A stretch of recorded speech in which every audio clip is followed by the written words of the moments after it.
काली साड़ी पहने एक महिला के सामने ढेर सारा तंत्र मंत्र का सामान रखा हुआ था। अपने हाथ में खोपड़ी को लिए वो कुछ मंत्र बुझता रही थी।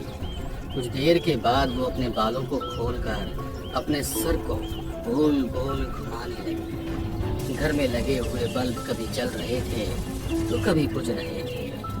तभी अंधेरे में आंख मिचोली करती हुई परछाई दीवार पर पकड़ गई। तो तुम यहाँ आ ही गए। मैंने तुम्हें यहाँ आने पर मजबूर कर दिया। तू चाहे जितनी भी कोशिश कर ले, यदि मेरी मर्जी नहीं होती तो मैं यहाँ पर नहीं आता। मगर मैं तुझे चेतावनी दे रहा हूँ, आइंदा अगर मुझे परेशान करने की गलती की मुझसे बुरा कोई नहीं होगा।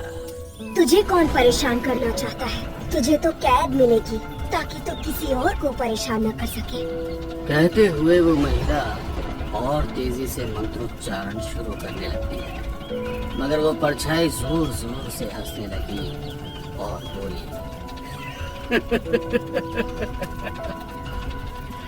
तो मुझे कैद नहीं कर सकती। कहते हुए वो वहां से गायब। महिला के सामने रखा हुआ नरमुंड हवन की अग्नि बुझ चुकी। गुरु माँ की आंखें गुस्से में लाल हो गई। असंभव। इतने वर्षों की साधना में पहली बार ऐसा हुआ कि मैं विफल हो गई। असंभव।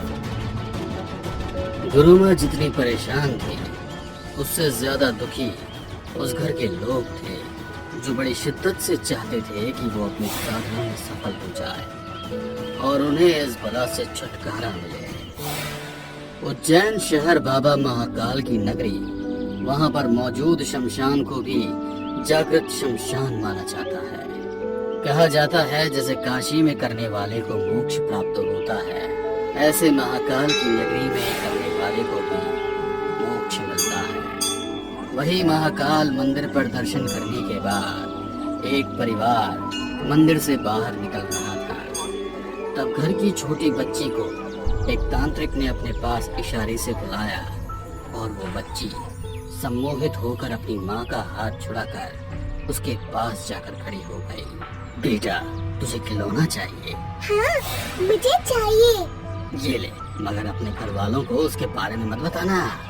कहते हुए तांत्रिक ने उसके हाथ में एक गुड़िया पकड़ा दी। उस बच्ची ने उसे चुपचाप अपने बैग में रखा और अपनी माँ के पास आकर खड़ी हो गई। मगर जैसे ही उसने उस तांत्रिक की ओर मुड़कर देखा, वहाँ कोई नहीं था। घर आकर उस बच्ची ने खुद को एक कमरे में बंद कर लिया और उस गुड़िया के साथ खेलने लगी। देखते ही देखते उस गुड़िया में से एक परछाई निकली और उसने लड़के का रूप ले लिया। कौन हो तुम और मेरे कमरे में कैसे आए?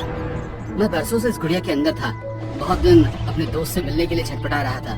तुम भी यहाँ अकेली ही रहती हो, है ना? कोई तुम्हारे साथ नहीं खेलता क्या? मगर मैं अब तुम्हारे साथ खेलूंगा। बोलो, मुझसे दोस्ती करोगी? वो छोटी बच्ची उस लड़की की बात सुनकर बहुत खुश हो जाती है और उसके साथ खेलने लगती है। वो घंटे अकेले कमरे में खेलती रहती और उसकी मॉम भी खुश थी, क्योंकि वो अब अकेलेपन की वजह से उन्हें बार बार परेशान नहीं करती थी। बेटा, खाना खाने का समय हो गया है। कब तक अकेले खेलती रहोगी? यहाँ पर आओ। नहीं माँ, मुझे और खेलने दो। मुझे परेशान मत करो। बच्ची की बात सुनकर माँ थोड़ी सी परेशान हो जाती है और उसके कमरे की ओर जाने लगती है। वहाँ पर उसे दो लोगों की आवाज आ रही थी। घर पे तो कोई भी नहीं आया और गुड़िया तो अकेले खेल रही थी। उसके कमरे में किसकी आवाज आ रही है? वो दबे पांव उस कमरे में दाखिल हुई तो वहाँ पर कुछ भी नहीं था और टीवी चल रहा था। मगर अपने दोस्त के अचानक से चले जाने से वो बच्ची नाराज हो गई। मम्मी, मैंने आपको मना किया था ना कि मेरे कमरे में मत आना। फिर आप क्यों आई? जाइए, मुझे आपसे बात नहीं करनी है और नहीं खाना खाना है। कहते हुए उस बच्ची का चेहरा पूरा सफेद हो गया और आंखें लाल। उसने इतनी आसानी से अपनी मम्मी को कमरे से बाहर कर दिया, मानो उसके अंदर उनसे भी ज्यादा ताकत हो। उसकी माँ हैरान हो गई। उन्हें कुछ भी समझ नहीं आ रहा था कि वो क्या करे। वो अपने पति के आने का इंतजार करने लगी, मगर ऐसा लग रहा था कि आज उसका इंतजार कुछ ज्यादा ही लंबा हो गया। रात के 1 बज रहे थे, मगर वो अभी तक नहीं आए। मोहन, कहाँ हो तुम? आज मुझे तुम्हारी सबसे ज्यादा जरूरत है और तुम अभी तक नहीं आए। वो बार बार मोहन का फोन लगा रही थी, मगर फोन नॉट रीचेबल था। मैं ऑफिस से फोन किया तो वहाँ से पता चला कि मोहन ऑफिस से बहुत देर पहले ही निकल चुका है। एक तरफ गुड़िया, दूसरी तरफ मोहन, मुझे कुछ समझ में नहीं आ रहा है। एक बार और उसके कमरे में जाके देखती हूँ। जैसे ही शिल्पी गुड़िया के कमरे की तरफ बढ़ने लगी, घर की दीवारें हिल रही थी, दीवारों में दरार हो गई और फिर खून बहने लगा। ये देख वो डर के कारण एक ही जगह खड़ी हो गई, मगर फिर उसे अपनी बेटी की चिंता हो रही थी, इसलिए वो धीरे धीरे उसके कमरे की ओर बढ़ने लगी। गुड़िया, कहाँ हो तुम बेटा? मेरे सामने आओ। गुड़िया, मम्मी, मम्मी, मैं यहाँ हूँ, देखो मुझे। शिल्पी उस आवाज की तरफ देखती है तो डर के मारे उसकी सांसें अटक जाती है। उसकी बेटी छत की रेलिंग से उल्टी लटकी हुई थी, उसका चेहरा पूरे बालों से ढका हुआ था। तभी दरवाजे की घंटी बजी तो वो भागकर दरवाजे की तरफ पहुंची। सामने मोहन खड़े थे। मोहन, कहाँ थे तुम? आज तुम्हें आने में बहुत देर हो गई और तो और तुम्हारा फोन भी नहीं लग रहा था। मुझे घर में तो आने दो, सब बताता हूँ। तुम इतनी घबराई हुई क्यों? मोहन को अपने सामने खड़ा देख शिल्पी का सब्र जवाब देकर उसकी आंखों में आंसू थे। उसने एक ही साथ में शुरू से लेकर अंत तक की सारी कहानी सुना। ये क्या बकवास कर रही हो? हमारी गुड़िया के साथ ऐसा कुछ भी नहीं हो सकता।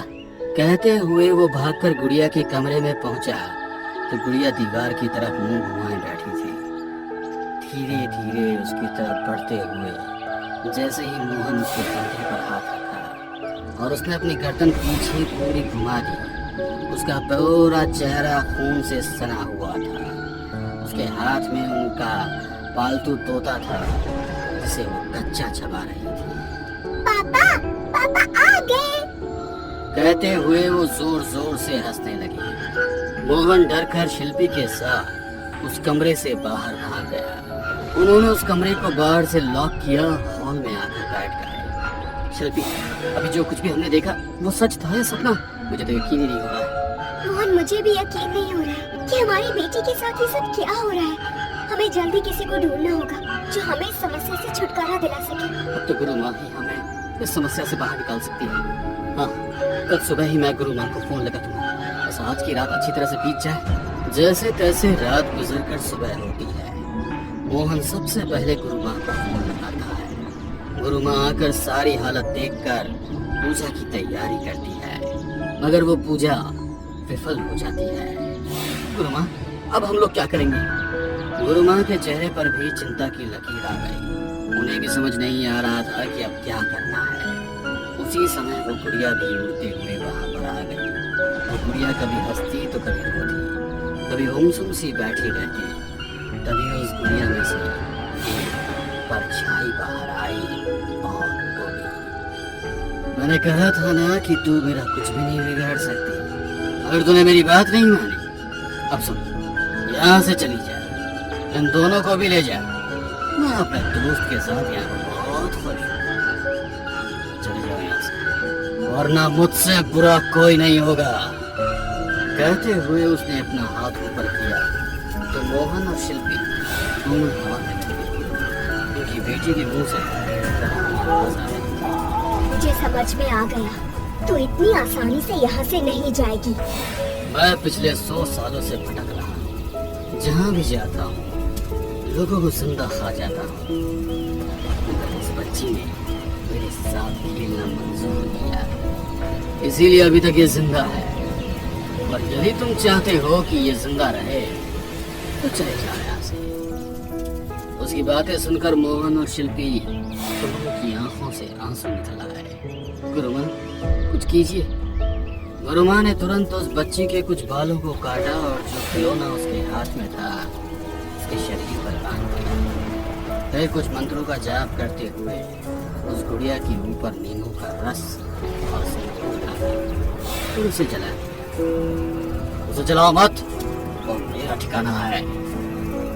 कहते हुए उसने गुस्से में अपना हाथ नीचे किया तो हवा में लटके हुए मोहन और शिल्पी दोनों नीचे गिरे। परछाई पूरे घर के सामान को पटक रही थी। जैसे जैसे वो जल रही थी उस बच्ची के शरीर में भी कष्ट हो रहा था। वो भी जोर जोर से चीख रही थी। तभी वो परछाई काले धुएं में बदल गई। गुरु माँ ने उस धुएं को एक मटकी के अंदर भरा और फिर उसे एक लाल कपड़े से बांध दिया। बरसों से भटकते हुए इस आत्मा की मुक्ति के लिए ईश्वर ने हम लोगों को जरिया बनाया। मुश्किलों से मैं उसे मटकी के अंदर कैद कर पाई हूँ। हमें तुरंत बनारस जाकर इसकी मुक्ति के लिए विशेष पूजा करनी होगी। गुरु माँ के कहने पर मोहन, शिल्पी और उनकी बिटिया तीनों उस मटकी को लेकर बनारस पहुँच गए। वहाँ पर उन्होंने बाकायदा उस मटकी का अंतिम संस्कार किया और फिर श्राद्ध कर्म करने के बाद ब्राह्मण भोजन कराकर उसकी मुक्ति की प्रार्थना की। किसी अपने का पिंड दान और मुक्ति की प्रार्थना करने से जो पुण्य मिलता है उससे कहीं ज्यादा किसी अनजान की मुक्ति की प्रार्थना और पिंड दान करने का पुण्य मिलता है। ईश्वर तुम लोगों को हमेशा सुरक्षित रखे। तुम सबका कल्याण हो, कल्याण हो, कल्याण हो।